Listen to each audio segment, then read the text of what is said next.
Fala aí, gente, tudo beleza? Mais um Pode Contar Tudo. Tudo tranquilo por aí? Gente, estamos aqui mais uma vez, sempre trazendo aí personalidades para bater aquele papo aqui gostoso no Pode Contar Tudo.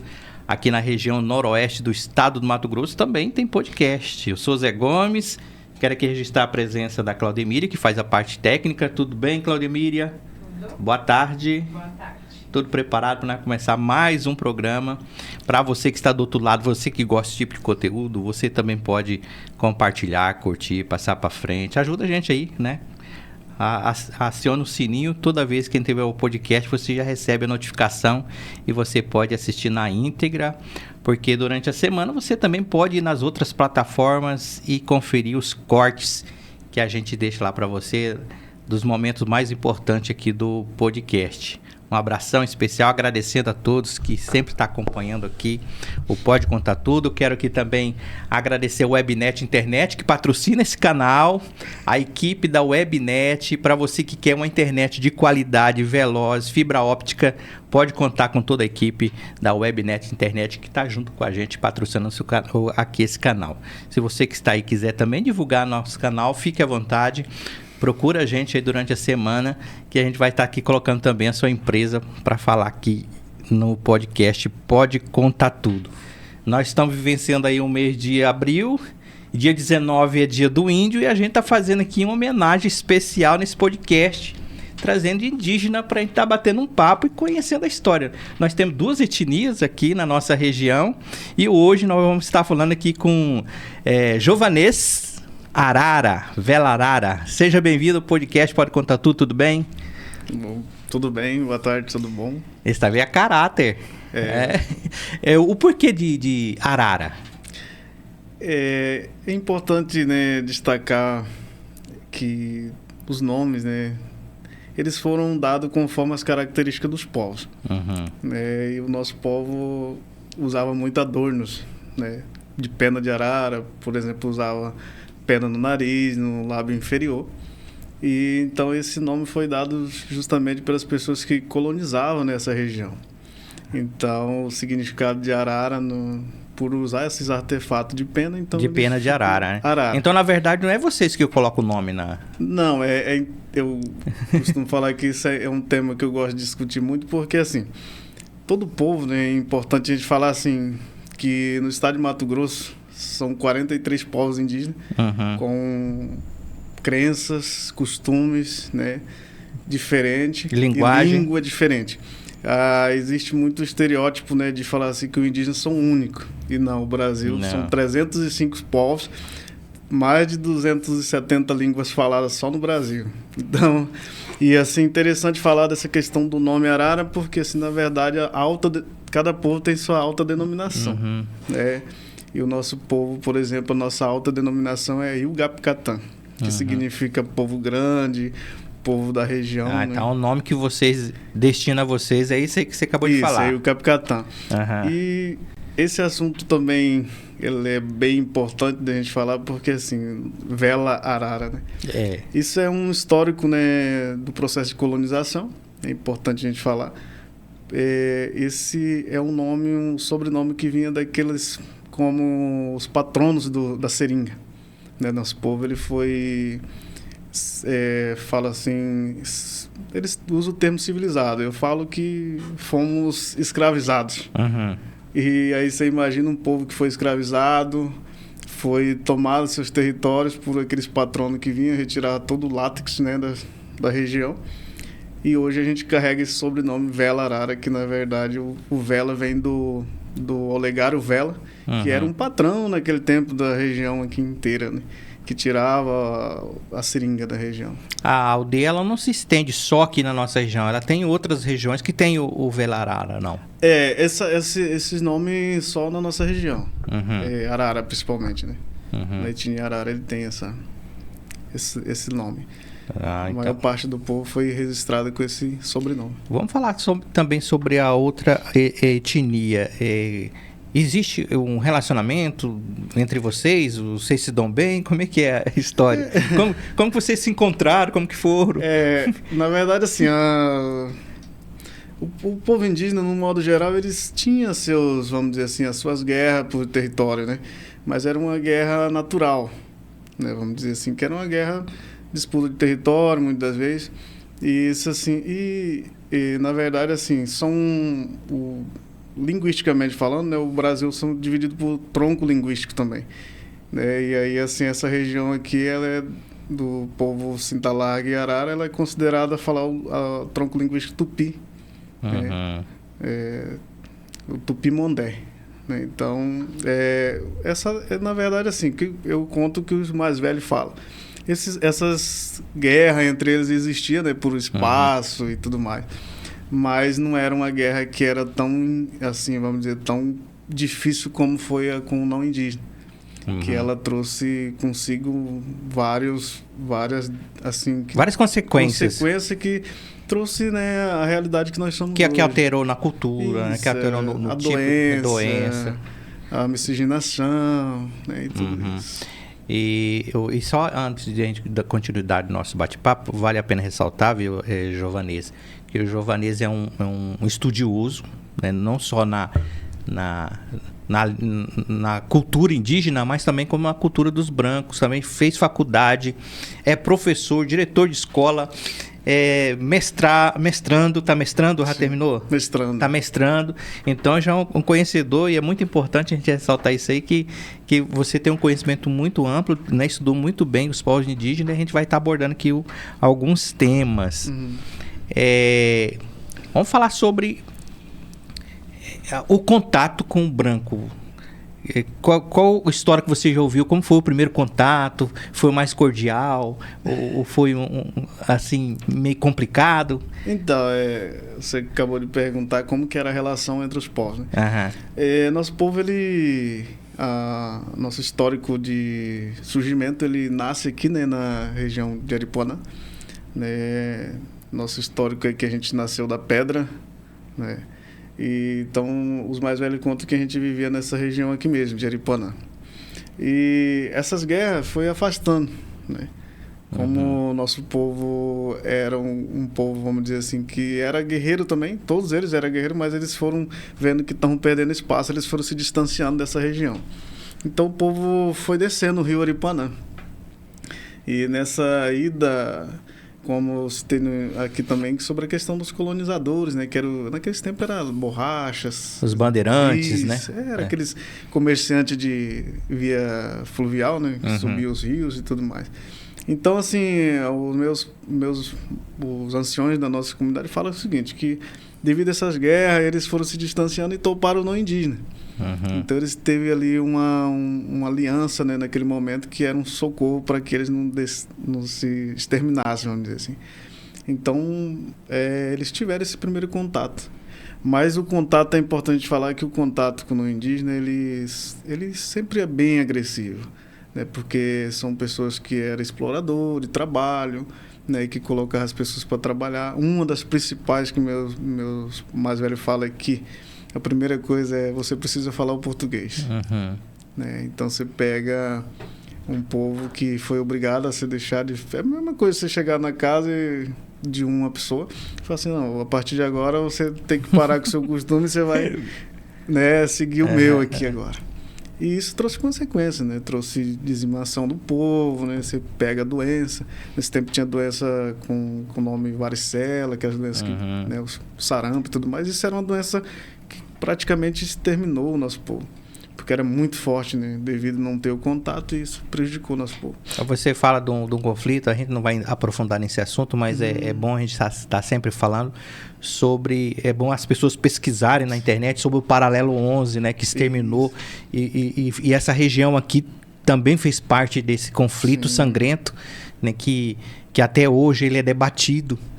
E não se encontra quem foi o responsável por ter iniciado esse movimento sangrento contra esses povos, né? Assim, quando eu falo do conflito, é que nem eu falo, a gente entende que era um processo natural, né? Porque, assim, eram povos que viviam na mesma região e que defendiam seus territórios, né? Mas, de certa forma, tinha um controle.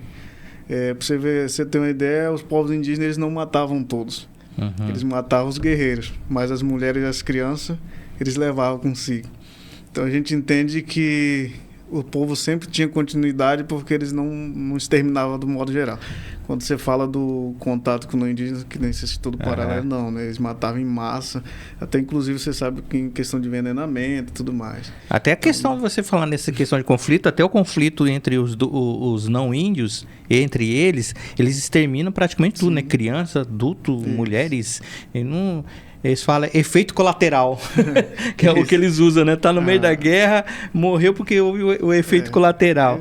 E vocês têm essa consciência de que quando guerreava, eram os guerreiros que sofriam as sanções, e não as crianças nem as mulheres, né? Não as crianças nem as mulheres, né? Então, assim, era levado, né? Então, eu entendo, assim, que pelo histórico, né, que a gente tem de conhecimento, né, com os mais velhos que a gente conversa, era uma questão de respeito, né, entre eles também. Então, tinha isso, né? Não chegava um extermínio em massa, vamos dizer assim, matar todas as famílias.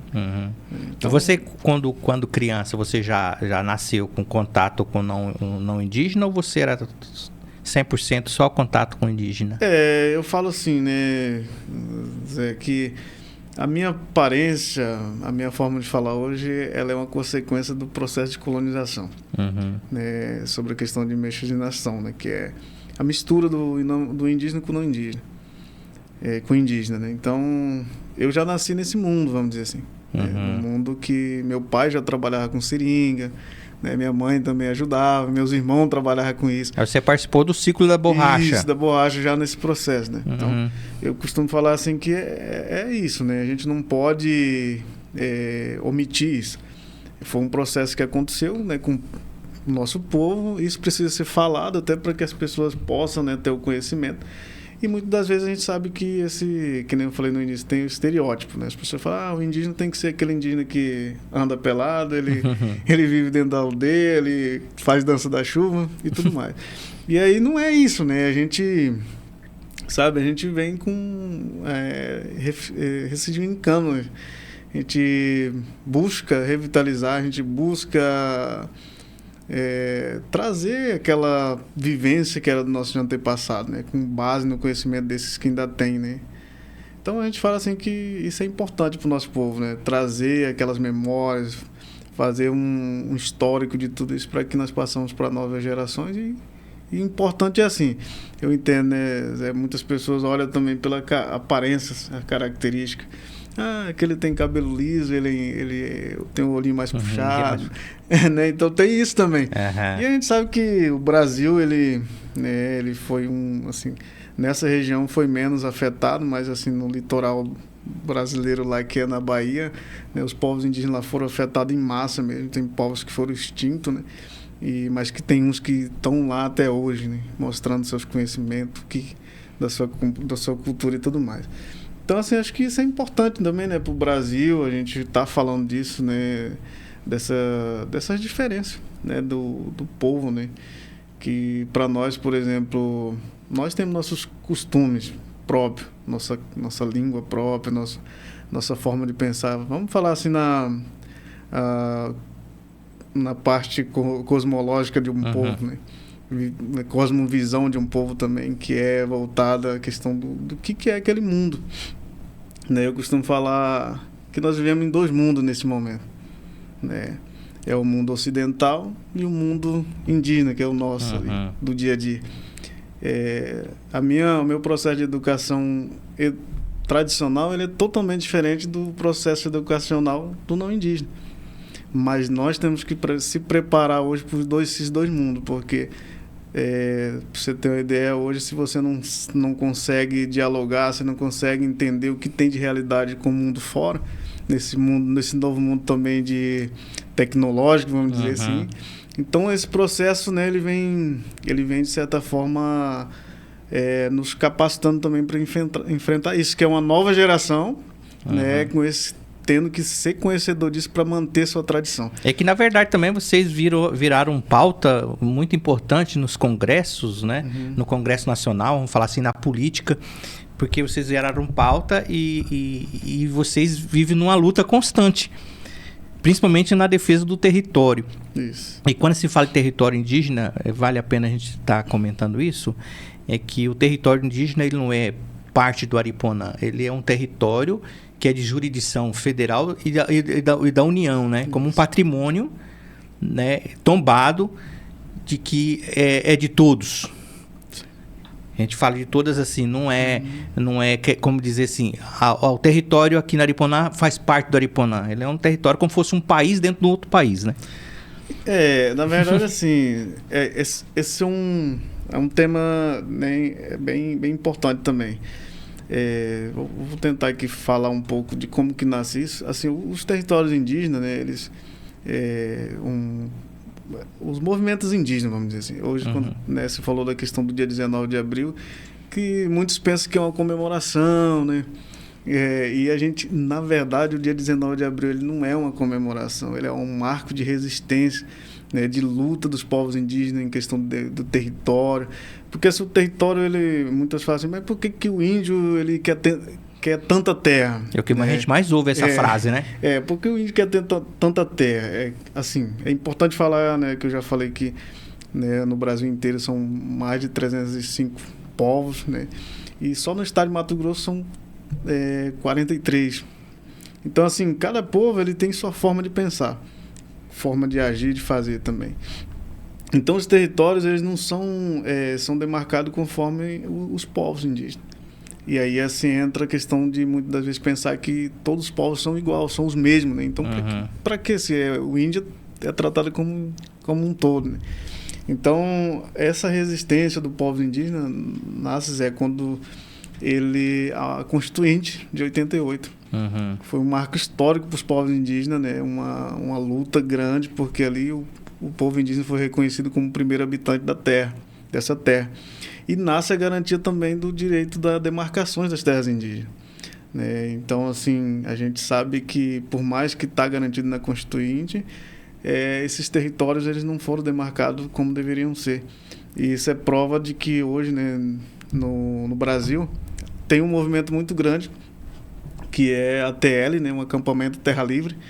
Né, se vocês buscarem na rede social, está acontecendo nesse momento. Tem aproximadamente 6 mil indígenas participando desse evento, lideranças, cacique, parte do movimento social para a demarcação de terras indígenas nos povos da região sul, assim, de outras regiões também, que são perseguidos, né, diariamente com execução, né, praticamente de crianças, jovens, né, tem povos indígenas que até hoje não têm seus territórios demarcados, que estão na beira da estrada, né, que chega a ser viciado em álcool e tudo mais, porque não tem seus territórios. E o território é importante para o povo indígena pelo seguinte: a gente é movido pela natureza, né? A gente fala que a terra ela é a nossa mãe. Então o território para nós ele traz tudo, traz educação, traz a saúde, ele traz a qualidade de vida, ele mantém a tradição do povo, porque o povo sem um território... Existe uma conexão muito forte, vocês e a natureza. Com a natureza. Então, por isso que a gente briga muito pelo território, né? Então, é importante, sim, falar que a luta do indígena pela terra é justamente pela manutenção da vida mesmo, né? Porque se a gente for falar hoje, se a gente pegar os territórios indígenas, eles estão todos intactos, né? Por mais que tem alguns acontecimentos, né? Mas, assim, se pegar os territórios em questão de destruições, hoje os territórios prevê, vamos dizer assim, a natureza está ali preservada, né? Então é um bem não só para nós. Aí quando você fala da questão da terra da União, realmente a terra não pertence a mim, não pertence à minha liderança, ele pertence à União, né? Ou seja, é de todos. Então por isso que a gente tem critério para você habitar ali dentro. Bacana. Vamos aprofundar um pouquinho mais assim na questão. A gente sabe que você falou que já veio de uma mistura, né, de índio com branco, mas eu sei que você é um estudioso e você deve ter aprofundado mais nos antepassados do costume dos Arara, que de repente o costume era diferente do que era hoje. Muita gente ainda tem aqueles preconceitos de falar assim, esses pessoal do Arara aí, a maioria são ribeirinhos mas na verdade todo mundo também, tem muita gente que hoje vive na cidade e tem descendência de índio, como eu, no caso, né? Minha mãe, aí se você for buscar a árvore genealógica dela, você encontra riquícios do indígena lá. Então tem muita gente que, mesmo não sendo índio, tem o sangue de índio porque houve essa mistura. Mas vamos saber um pouquinho mais aprofundado como era o costume do povo Arara principalmente, como que surge as lideranças? Como é que é a forma? Eu sei que existe uma hierarquia lá na aldeia. Como que surge esse... É passar de pai para filho? Como que funciona isso? É uma curiosidade. Assim, a parte, né, vamos dizer assim, o nosso povo, ele era dominado desde o início, assim, pelo que eu estudo e pesquiso com as lideranças que vivem até hoje. Tinha o cacique e tinha o capitão. Uhum. Então, eram dois chefes, né, como se fosse um prefeito e um vice-prefeito. Eles tinham essa autonomia de organizar a comunidade, né, e tudo mais. E eles são passados de geração para geração daquela família, né? E até hoje a gente segue isso, né? Hoje mesmo a gente tem as lideranças que já vem, né? O pai, do cacique geral é assim, quando o pai, né, falece, que era o cacique, ele passa para o filho mais novo.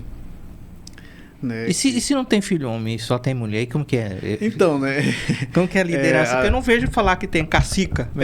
Então, mas as mulheres, assim, pelo que a gente tem hoje, do nosso histórico, eu vou citar, né? Nós temos a tia Anitta, né? Que é a Ana Anitta Velarara. Ela era a esposa do cacique. Mas a gente vê que na luta do território, ela foi fundamental porque ela fazia a frente. Ela tem um papel importante, né? Ela tem um papel importante. Então a gente vê que a mulher, participa também. Ela participa e faz muito dentro da comunidade. Né? Exemplo da tia que ela fez isso. Então, assim, toda a luta do território, demarcação, ela estava presente. Então, assim, essa parte de liderança também. Aí hoje, né, como tem várias aldeias, aí tem as lideranças local, né, de cada aldeia que organiza também. Isso não é muito pela questão familiar, mas assim, pelo aquele que se destaca, que tem ali um pulso mais forte de organizar, abrir outras localidades, aí eles vão se definindo. Não vamos falar agora assim da atualidade. Quem sabe que hoje está diferente, né? Hoje tem uma casinha lá de madeira e tal. Né? De repente ainda tem alguns que vivem no costume mais antigo, mas assim, vamos falar lá do passado. Como que se organiza essa questão lá de moradia, a divisão de trabalho? Porque você não acumula alimentos, né? Não tem como, que na época, no passado, né? Hoje tem motor, tem energia. Então, né? Assim, também pesquisei muito porque eu fiz um trabalho de conclusão de curso da minha formatura em licenciatura em pedagogia. E eu justamente estava falando dessa questão da educação escolar e da educação indígena, né? Que é o processo de aprendizagem lá. Então eu tive que estudar também, buscar como que era isso lá, né? Os ensinamentos das crianças e tudo mais. Eles, assim, pelo que eu pesquisei, eles relatam assim, que naquela época eles moravam... Não tinha um limite, né? As famílias moravam em conjunto, né? Tinha uma casa... Só, grandona. Uma casa grande, onde morava ali... Todo mundo ali dentro. Quem morava, todas as famílias, né? Chegava aí a ter aproximadamente aí 20 pessoas morando no mesmo localidade. Caramba! Então era isso que eu consegui pesquisar também, né? E aí, assim, cara, é bem interessante porque o processo de aprendizagem lá o início é família mesmo, mãe e pai. E depois tem tudo uma participação da comunidade, né? Porque você está inserido... tudo virou uma família só. Isso, aí você vai participando, né? Conforme ali a realidade. Né? Então aí tem várias questões, né? Tipo assim, a gente fala que no nosso povo mesmo, a pessoa ela é formada conforme ela nasce, né? Ela vai passando, ela vai tendo conhecimento. Tem pessoas que nascem com um dom. Né? Ele tem os seus dons de praticar, de caça, de pesca. O outro já é de fabricação. Se destaca melhor. Se destaca naquela função, né? Então, assim, aí vai aprendendo. A partir de que idade que eles começam a fazer algumas funções de trabalho? Então, a participação aí varia, porque você tem a aprendizagem da mulher e tem a do homem também. Né? Então, o homem ele fica mais assim, aproximadamente aí seus 8 anos, por aí, ele já começa a destacar, porque ele já vai levar, o pai já leva ele para caçar, para pescar. Ele já participa da construção do artesanato, da pesca ali e tudo, né? Da construção das casas. Então, como a gente fala que o mundo indígena é isso, né? É mais coletivo, e ele vai participando. Se o pai não vai, ele vai com o tio, vai com outro, e ele vai se adaptando. A mulher também. E rola perrengue, assim, igual nos índios, assim, de vez em quando tá ali, rola uma confusãozinha, umas então, porrada, os meninos brigam. Então, é muito difícil, né? Porque geralmente é mais família. Né? Por mais que tenha algumas vezes, mas não é muito comum você ver brigar, né? É difícil, mas às vezes acontece. Criança, né, e tal, tem essa... A gente observa que vocês tem bastante a questão do artesanato. Como que é feito lá? Os homens participam também ou só as mulheres que fazem esses artesanatos? Aí tem, por isso que eu falei, né, que tem o processo de aprendizagem da mulher. A mulher fica mais depende da função dos artesanatos, né? Ela pratica mais, faz os colares, né, os cocares. Aí o homem já é mais... A comida, a mulher que faz. A comida também. Já o homem não, ele é mais voltado ao arco e flecha, né, mais a construção de casa, esteiras, essas coisas. Sim, mas lá no passado, geralmente vive mais para caçar, comer, mas não tinha outra coisa, atividade, porque não tem como acumular, né? Não tem geladeira, não tinha geladeira. Aí, no caso, tinha que caçar, comer. Aí, depois, no outro dia, começar tudo de novo. Os rituais, né? Era os rituais. Eles faziam por época, né? Então, eles faziam preparativo de festa. Aí, caçava, pescava. Então, eles repetiam esse ciclo, principalmente na época de colheita, né? E plantação. Sempre nesse período. Mas essa questão da comida era bem isso mesmo, né? Eles caçavam.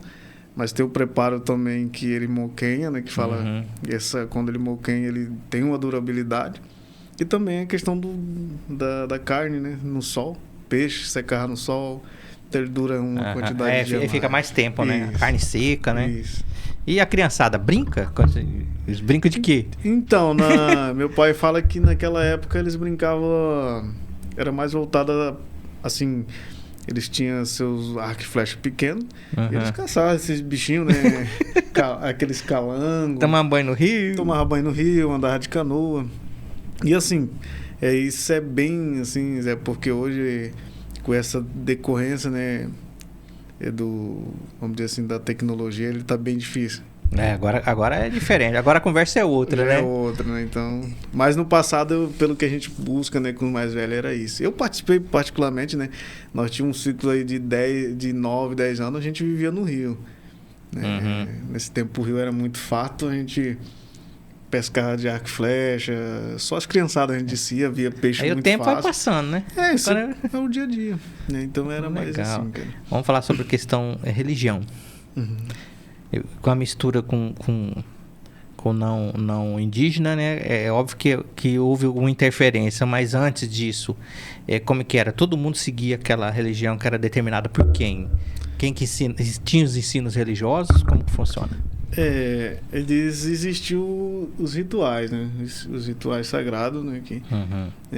Assim, a cura, vamos dizer assim, a fé, o povo indígena sempre... Acredita numa entidade. Ele acredita. E assim, eu comparo assim, como no indígena tem o pastor, o indígena ele tem o pajé, ele tem o curandeiro, né? Que é aquele que tem um conhecedor da planta, aquele que faz o banho, aquele que faz a reza, né? Aquele que faz os cantos para cura. Então assim, o que a gente lembra, né, de agora, o que eu convivi é isso, né? Tem o responsável, ele faz a reza, ele faz as garrafadas, o remédio, né, para você tomar, dependendo da condição da sua saúde. Então é bem isso, né? Mas a religião do povo ele sempre manteve.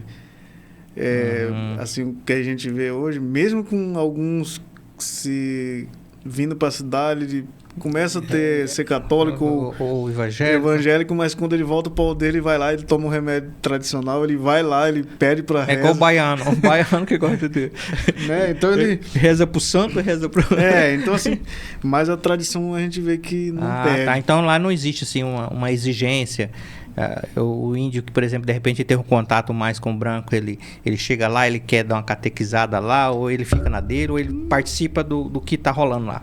A gente lá nós trabalhamos assim. A pessoa, lá ela tem o direito dela escolher. Mas quando tá na aldeia, ela tem que seguir a tradição. Ela segue, né? Porque é o mais forte também, né? Vamos dizer assim. Então é isso.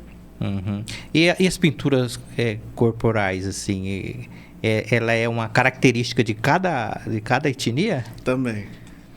Além de ser uma característica de cada povo, e tem as repartições. Tem a pintura que é usada pelo homem, tem a pintura que é usada pela mulher também. Tá. Bom, no nosso Aí, no povo, caso, se um homem chega lá pintado de cor de rosa, não pode. Da mulher não pode. Tem restrição também. Tá. Então assim, tem essa divisão. Essa questão de gênero, ela é muito forte dentro da aldeia? Ou é tudo, se vê tudo como igual, assim? Então, tem os direitos, né? Assim, antigamente o homem ele era muito, vamos dizer assim, era mais forte, né? Uhum. Mas assim, a gente entende hoje que a mulher tem a função dela como qualquer outro membro da comunidade. Então, hoje, atualmente, a gente respeita, né? Tanto que tem o movimento das mulheres indígenas e tem os homens também, né? Bom, vamos falar uma coisa assim mais profunda. Uhum. Mas só que vamos recorrer lá mais no passado, tá? Porque agora a coisa está diferente. Né? Assim não. Eu sei que pelas fontes que você teve de estudo. Uhum. Como que funciona o relacionamento entre homem e mulher? No caso, tem paquera, namoro? Como que funciona? É escolhido? É uma curiosidade. Antigamente eram os pais, né? Os pais que escolhiam? Eles que escolhiam. E assim, tinha toda uma preparação. Inclusive, a gente tem uma festa que a gente fala fala menina moça, mas é o processo de passagem da mulher, vamos dizer assim, para sua primeira menstruação. E ela já começa um preparativo para o casamento. Ali então era um sinal. Era um sinal, ó. Menstruou, o pai já tinha que casar. Já escolhia, né, o companheiro dela, e ela tinha um processo ali de preparação. Inclusive, ela ficava reclusa, né? Numa casa onde ela aprendia a fazer o colar, fazer a comida, fazer tudo que é mulher. Aí tinha o ritual de casamento. Tem ritual de casamento. Aí ela passava por todo esse processo e aí eles faziam o casamento. Então não rola tipo assim de ficar olhando pro outro e falar, nossa, que indinha bonita. Não, não tinha. Era assim. Aí assim, tem a pintura. Aí também tem a pintura da menina. Assim, essa índia com roupa deve ficar maravilhosa. Aí... Porque via pelada, né? Pois então. Aí, tipo assim, então tinha essa preparação. Aí, então, assim, tem a pintura da menina que é moça, e tem a pintura depois que ela já não é mais. Já não é mais. Então você já sabe, aquela é moça, aquela ali não. Devido à pintura também. Não é porque a gente fala assim, porque existe essas dúvidas bem grandes entre os não índios que não convivem, fala assim, mas como funciona? Se morar todo mundo num lugar só. Mas não tem esses pensamentos igual nós temos, porque nós temos acesso a um monte de informações, né? Isso. Então lá é bastante restrito, né? Tem a questão do respeito. Sim. E respeitar o mais velho. Essa coisa funciona bastante visível, assim, entre as pessoas, né? Sim. Tranquilo. É interessante. Tinha, né, bom, assim os mais velhos falam, né? Aí a gente também não pode... que agora também a modernidade chega. Agora, hoje tem um celular que já ensina um pouco de coisa. Eles falavam que era dessa forma. Mas ainda relacionada a hoje, essa tecnologia, a influência da participação do não índio bastante nas etnias, isso abala bastante? Tem bastante problemas ou não? Então, é uma situação bem delicada, né? Porque depende do povo também. Tem povo que, por exemplo, se a pessoa opina de casar com não indígena, ela já não pode vir para a aldeia. Aí tem isso. Ela tem essa restrição até pela questão do povo manter ali o costume e tudo mais, né? No nosso caso, hoje, assim, as pessoas elas casam, né? O nosso povo não proíbe de voltar para a aldeia. Uhum. Mas a gente sabe que no fundo a gente vai tendo uma consequência mais adiante. Esse trabalho que você faz hoje é um trabalho de educação, de ensinar. Vocês vê a necessidade de vocês aprender coisas do mundo externo do não indígena. Mas numa época atrás existia esse ensino ou não? Ele assim, ele só ensinava as partes necessárias para sobreviver. Não, na verdade, assim, pra gente entender, né? A religião, a educação, nesse processo de colonização desde 1500 até ele teve, eu entendo que ele teve aí 3 ou 4 fases. Foi aquela fase de massacre, né, que chegou e tomou os territórios, mas devido a ser muito, né, a população indígena nesse tempo era muito, né, muitos mesmo. Era aproximadamente mais de 6 milhões, né? Aproximadamente 6 milhões de bastante. Indígenas, né, esses são os dados que falam, mas tem uns dados que falam que é um pouco a mais. E assim, eles trouxeram a educação como um aliado deles. Se você for olhar hoje, a educação, ela também tem resistência dos povos indígenas, de professores indígenas que estudaram, que se capacitaram, mas que viram que aquela educação que foi implantada pelo ali aquele processo, ela não tinha nada a ver com sua realidade. Porque a gente entende que a educação própria do nosso povo, ela já existia, ela já estava lá. Não precisaria se não tivesse chegado até nós. Nós já tínhamos uma forma de pensar, nós já tínhamos uma forma de viver, de respeito, de hierarquia ali dentro da comunidade, né? Aí eles trouxeram o primeiro ponto esse, né? Um massacre geral. Depois trouxeram a religião, que é o... É manobrar, né? Manobra, né? Se você não é batizado, se você não teme a Deus, você não é gente. Era isso que eles usavam, né? Então o povo indígena foi, assim, de certa forma, e isso tem até hoje. Tem aldeia que né, forte no católico, tem uns que o evangélico está forte. A gente entende que religião a gente não discute, né? Mas assim, eu entendo como a gente faz pesquisa, a gente entende que aquilo ali foi uma manobra para que chegasse controle, né? Um controle, né, de você fazer, por exemplo, você falar o português, né? Essa era e a educação é isso, né? Hoje a gente fala assim que, né, a educação escolar indígena, né? Hoje a gente trabalha na educação escolar indígena. A gente percebe que você tem uma comunicação muito boa. E aí vamos falar sobre vocabulário. Você sabe, né, que o vocabulário nosso, não índio, ele é bastante extenso para suprir a necessidade de tantas coisas que a gente resolve. Mas lá o vocabulário ele é bem pequeno. É só para comunicação mesmo. Então, Zé, eu vou falar, essa é uma parte assim que não sei se você olhou aí, eu faço na minha pesquisa do meu mestrado agora, eu faço justamente porque o meu povo, ele, que nem eu disse no começo, ele foi massacrado, ele foi dizimado, a língua falante de língua, hoje nós só temos 2 pessoas. Eu não vou omitir, eu não falo o idioma tradicional meu, né? A gente faz pesquisa em cima disso, inclusive um marco que eu quero deixar assim, de pesquisa relacionada à língua do meu povo, para que outras pessoas, as novas gerações, possam ter acesso a isso, né? A única forma que a gente encontra hoje é de você buscar mais sobre si mesmo, vamos dizer. Então a língua nossa, ela foi deixada de falar há muito tempo, devido a essa pressão, né, com o não indígena. Então hoje nós temos 2 anciões, pra você ter uma ideia. Nossa, tem que preservar isso aí. Né? E assim, eu quero, nesse momento agora, eu entro como um momento de pesquisa, eu quero aprofundar mais isso, né? Então, por isso... Mas a gente fala também que, na questão linguística, que cada povo, por mais que ele fala o português, mas é um português, vamos dizer assim, próprio nosso. Se você chegar na... Arara, ele tem uma forma de falar o português. Vamos dizer assim, igual o Nordeste. Vamos falar. Eu sei. O povo do Nordeste, a linguagem é diferente. Isso, o som é diferente. A gente vê que você tem um sotaquezinho. Então, assim, a Arara fala de uma forma, Cinta Larga, o português dele é diferente também. E assim, outros povos. Né? Mas lá eles mais usam bastante a nativa, né? A língua nativa. Eles usam bastante, né, a língua materna deles.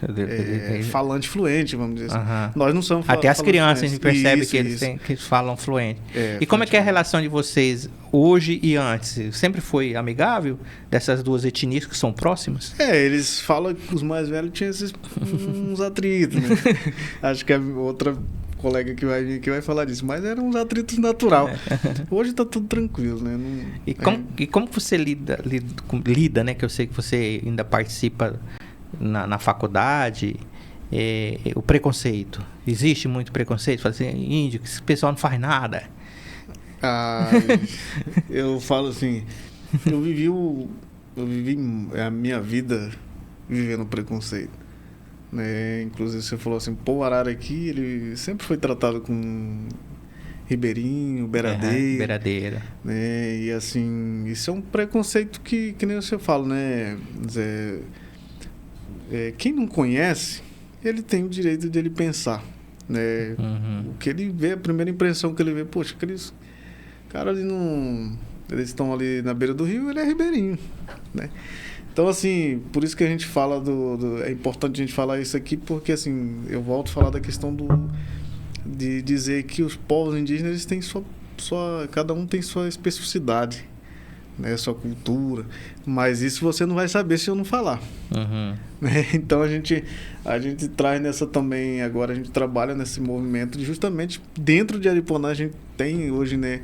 É importante falar que a gente realiza os Jogos Indígenas, que envolve Arara e Xintalaga, justamente para a gente trazer, por exemplo, o Arara para falar, o meu povo, ele é isso. Ele canta esse ritual por isso. A alta denominação do meu povo é essa. Essa é a minha verdadeira história. Né? Eu mesmo falando. Né? Aí eu acho que assim, isso é importante para que nós possamos mudar, quebrar esse estereótipo, né, de falar que o indígena, se ele não fala a língua materna, mas ele não é indígena, se ele não tem aparência de indígena, ele não é indígena, né? E a gente entende que não é isso, né? A gente quer mostrar que muitas das vezes não é a aparência, não é a língua que caracteriza o indígena, mas sim o que ele viveu, o que ele passa, a vivência que ele tem dentro da comunidade. E resumindo, né, o indígena não tem culpa dele ser o que é hoje, né? Porque houve uma interferência muito grande do não indígena, né? Isso aí. Que transformou vocês no que são hoje, né? Mas que, assim, mostra que o povo indígena ele foi resistente. É uma resistência, né?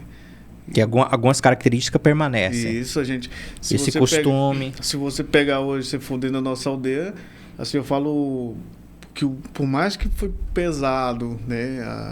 Foi um massacre muito grande, hoje nós mantemos nossos costumes, que eu entendo que é suficiente. Né? Nós temos nossas casas, nós temos nossas comidas típicas, nós temos nossa crença, nós temos nossa visão de mundo, né? De como que é constituído o mundo para o povo Arara. Então, assim, nós temos isso. Então, isso é importante, né? Para que nós mesmos se reconhecemos ali o porquê que nós estamos aqui até hoje, nessa vinda. Como é que funciona a questão da educação? Você trabalha na educação. Ela é supervisionada por quem que supervisiona? É a FUNAI? Como é que é? Ou é o Ministério Não, da Educação? A escola indígena, a educação escolar indígena hoje, ela está... se eu não me engano, algumas escolas indígenas é pelo município. A nossa não é municipal, a nossa é estadual. Estadual. Então, ela tem toda a característica de uma escola comum. Né? Ela hoje é a Secretaria de Estado, né? Tem as DREs, tem as assessorias. Né? Então, assim, a gente está incluso dentro disso aí. Né? Mas, claro, né? A gente pauta pela política de que a escola indígena ela precisa ser realmente específica e diferenciada conforme costume e crença de cada povo. O Estado, então, faz um estudo, uma prova para ver como que tá a educação? Para ter a estatística? Não? Não, o Estado hoje, eu, no meu ponto de vista, como indígena, professor indígena, como educador indígena, eu entendo que o Estado, ele padroniza a educação escolar. Você está no quadro de docente do Estado? Eu sou diretor, atualmente sou diretor da escola. Diretor, né? Tá como docente também. Isso. E aí a gente entende assim que é difícil para o Estado porque, assim, é que nem eu tô falando, se nós mesmos não falar de nós mesmos, vai ser difícil o Estado criar um material pedagógico para trabalhar com nós. Então, hoje a gente fala assim, eu faço parte do Conselho Estadual de Educação e a gente entrou no consenso que são aqui do Estado de Mato Grosso. A gente falou, peraí, nós estamos cobrando do Estado uma coisa que é difícil dele fazer, é impossível fazer. Né? Então, um material pedagógico é criado por vocês, porque cada aldeia também tem a sua realidade, né? Isso, então assim, a gente parou e pensou, não. É importante que nós mesmos criamos nossos materiais para que nós possamos... E metodologia. E é importante, né, que as metodologias, as pedagogias próprias de um povo, de ensinamento, isso é muito rico, né? O que é ensinado lá? As disciplinas, a grade, é normal? Normal, só que entra... Aí ensina o português também? Lá nós trabalhamos as disciplinas normais, aí só são inclusos as áreas de saberes, tecnologia indígena, essas outras aí. A parte agroecológica, né, que entra a sustentabilidade. E qual que é a maior dificuldade hoje de trabalhar? É a mesma dificuldade que tem as escolas tradicionais com os alunos? Eu costumo falar que a nossa é um pouquinho a mais, porque assim, nós trabalhamos com multisseriado. Ou seja, crianças com vários... com várias idades, né? No lugar só. Isso. Aí fica mais complicado. É um desafio porque assim, nós não conseguimos trabalhar por área devido ao quantitativo de aluno. Então você pega um professor para trabalhar todas. Aí é difícil, né? Que aí interfere no menorzinho, o maiorzinho interfere no menorzinho. Então o professor tem que ser... Tem ninja. Tem que ser bom. O professor é ninja no geral, né? Porque a gente percebe que o professor hoje tem todas essas dificuldades, né?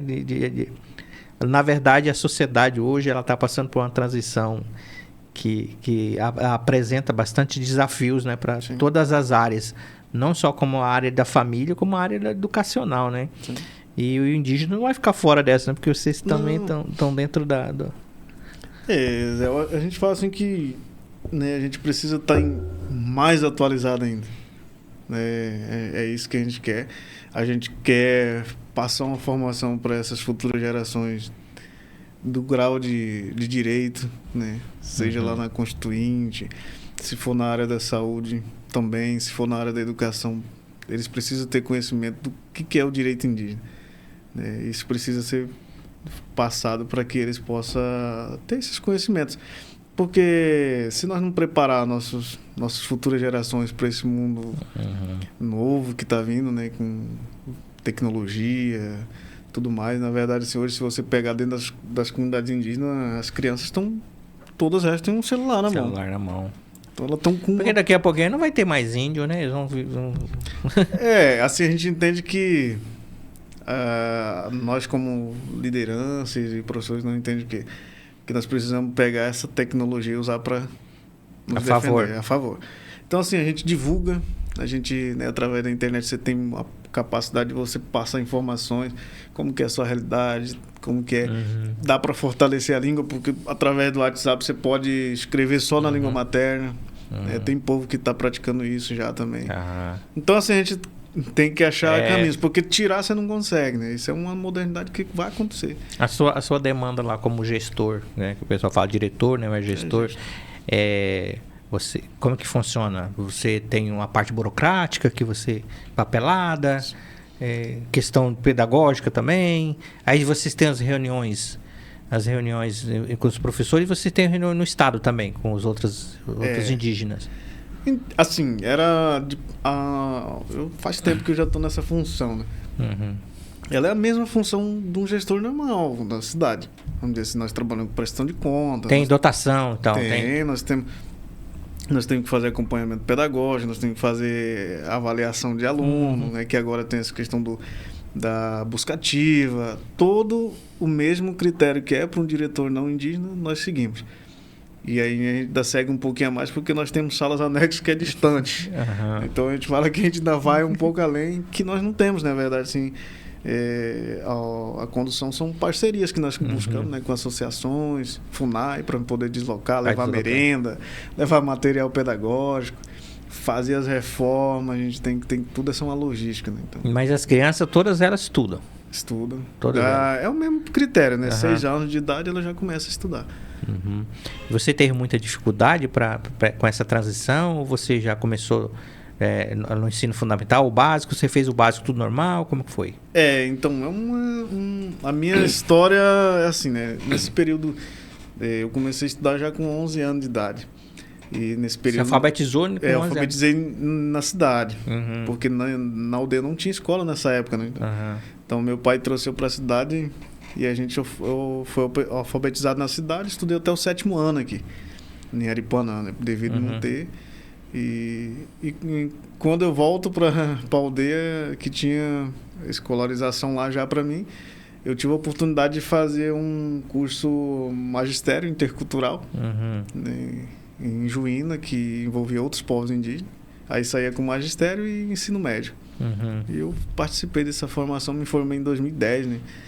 Então, assim... A faculdade você entra por cota? Como é que funciona? Não tem cota? assim, Hoje no estado de Mato Grosso tem a Unemat, né? Aqui, a Universidade do Estado de Mato Grosso. E dentro da Unemat de Barra do Bugres, ela tem um campo que tem a Faculdade Indígena Intercultural. Então você... Então eles selecionam dentro do estado de Mato... Não só dentro do estado de Mato Grosso, mas eles estendem como que fala? Me esqueço agora o... Como que é? Quando você faz lá... Na seleção? Seleção, né? Tipo um vestibular. O vestibular, é isso. Vestibular. E aí você tem os critérios e você participa. Então são chamados vários... Mas todo indígena, então... Todo indígena. Você tem direito de ir lá e... Né, tem os critérios, né? Pra você ser reconhecido pela comunidade e tudo mais, mas você pode. Então a Unemat hoje ela tem isso, né? E eu sou fruto disso, cara. A própria Unemat banca essa graduação de vocês. Aí você tem um tempo... Você estuda durante 30 dias no campus universitário lá na Barra. Você fica 30 dias, né? Eu vi que você está fazendo mestrado, você tem orientadora e é indígena também. A minha orientadora, ela é a Valdinéia, né? Ela entra naquele critério seu. Ela tem o traço indígena, o parente é indígena, mas não é reconhecido. É porque ela tem um currículo bem grande, né? Ela é doutora, né? É doutora. Assim, é uma professora muito, né, dedicada. Então, é isso, Zé. Acho que a minha formação não tive... Assim, a gente tem dificuldade, né, como qualquer outro profissional. Hoje, fazer gestão pública não é fácil. Porque você sabe que é burocrático, né? A escola, ela tem mesmos critérios. Então, assim, para nós vou ser sincero que não é muito fácil. Mas para nós indígenas nós temos a missão de mostrar que nós somos capazes de gerir o que é nosso. Quando você ouve um não indígena falando assim que vocês têm privilégio demais, o que você pensa? Eu não entendo que seria privilégio, né? Eu entendo que direito ele tem que ser garantido. O direito ele não pode ser violado. E assim, quando você tem o direito de ter uma educação específica, quando você tem o direito de ter universidade própria e isso é conquistado, é garantido, ele não pode ser considerado como um privilégio. Assim como no indígena, né? O não indígena ele tem as leis que amparam... Igual as cotas, né? Isso, as cotas indígenas, as cotas do não indígena, né? Então, assim, eu não levo muito a mal... Né? Porque assim a gente tem um conhecimento do que é o pensamento, né? Então a gente eu não levo muito em consideração, até porque assim falta de conhecimento leva a pessoa a pensar várias coisas sobre qualquer uma outra sociedade, né? Tanto indígena como não indígena. Isso outra coisa que rola bastante polêmica referente ao povo indígena aqui é o correntão, que acho que é de jurisdição do povo indígena Arara. Vocês recebem muito reclamação pessoalmente? Como é que funciona? Como que acontece? Então, ali... Que todo mundo reclama, né? Que ali é uma... que no meu ponto de vista ele não é agradável, né? Porque assim... é uma situação assim que... Assim, o que ampara vocês na questão do correntão ali? Só para o povo entender. O que ampara, assim, ali o começo do início do correntão é assim, que a cobrança é para subsistência do povo que reside dentro da aldeia. O primeiro ponto é estabelecer isso, né? A comunidade que vive dentro da aldeia, ela tem Porque aquela história que o pessoal conta aí na rua, falando, o indígena, a FUNAI banca cada um, não sei o que, isso não é inverídico, né? Você fala Bolsa FUNAI? Então, assim, o povo indígena, ele não tem diferença, cara. É importante a gente falar isso, né? A FUNAI foi uma instituição que ela ajudou muito o índio. Ela ajuda, hoje ela consegue... fazer o papel dela como instituição. Mas assim, nunca existiu, né, bolsa indígena. Não, o que existe, vocês recebem dinheiro, que nós recebemos, tem um cartãozinho lá. Um cartão. Nossa, se tivesse... não vou confessar que não seria ruim, né? Tanto que não existe, né? Também é uma conversa paralela que surgiu e está até hoje. Vocês têm apoio técnico na questão da agricultura? Sim, agricultura familiar, vocês participam? Então, a gente que tem hoje é assim, hoje as comunidades indígenas têm as associações indígenas. associações buscam projeto, desenvolvem os projetos dentro da comunidade e tem a parceria com o município. A gente busca isso também. Tem algumas instituições, isso, né? Como a Anexa. Agora mesmo nós estamos com o PBA da Anexa, né? Que vai dar todo o suporte técnico, questão da agricultura familiar e tudo mais. Que vai garantir mais essa questão técnica, né? Mais profissional na questão da produção, né? Não, voltando ao correntão lá, como que funciona a questão da divisão lá? A família, esse valor, ele é destinado a alguém ou tem um montante, é distribuído? Como que funciona? Então, o início da organização lá era por família. Como existe poucas, assim, são poucas famílias que residem dentro da aldeia, eles tinham um determinado tempo para cobrar, e aí ele dividia entre a família deles, né, para subsistência, para alimentação. Esses dias houve uma confusão lá que colocaram mais outro correntão. Isso procede? Ou... Na verdade, assim, como qualquer outra sociedade tem os contras e os favores. Aí rola os atritos ali, né? E às vezes demora um pouquinho, então aí o pessoal que reside dentro da aldeia, né, por dificuldade, isso é sério, né? Eles decidiram dar um tempo. Você vê que não tem cobrança hoje lá, né? Eu não sabia, não. Então, assim, não deram um tempo para se organizar e repensar como que seria a forma disso. Tá. Porque, na verdade, vocês não são os únicos, né? No Brasil inteiro tem essa questão de corrente. E ali, na verdade, assim, o pedágio surgiu pela questão da BR passar dentro do território, né? Ele passa dentro do território. Porque, inclusive, até nos projetos de construção de BR, né? Tem a composição indígena que vai passar dentro da aldeia ou próxima à aldeia. Existe uma lei, então tem que fazer valer, como você disse, né? Aí assim, essa questão do todo empreendimento, né? Tanto da parte de pavimentação, como hidrelétrica, mineração, ele tem uma lei que ampara ali uma quantidade de quilômetros de distância para reparar também. Para reparar impacto social, impacto ambiental. Então, assim, as BR que tem asfalto, elas têm esse estudo. Aí, na verdade, assim, é um processo que faz um estudo de componente indígena, né? Que entrevistas, comunidade, qual que são os pensamentos deles, quais são os riscos que essa BR ou qualquer empreendimento vai ter dentro da comunidade. E aí a empresa faz a minha indicação, que é reparar esses danos causados dentro da comunidade. Beleza. Isso é legal, isso é lei, né? Garantia, é garantia, então não tem como questionar muito também. Então... Jovanês Velarara, parabéns pelo empenho seu, né? Além de ser o indígena, mas também está dentro do sistema que é para estar passando seus conhecimentos também para os demais que estão vindo aí, para ter um conhecimento. E continue assim. Obrigado por ter atendido aqui o convite, de ter participado e passado um pouquinho também sobre a cultura de uma das etnias que nós temos aqui na Aripuanã, que é o Zarara. Sim. Gostaria que você deixasse uma mensagem final aí. Então, eu que agradeço, né?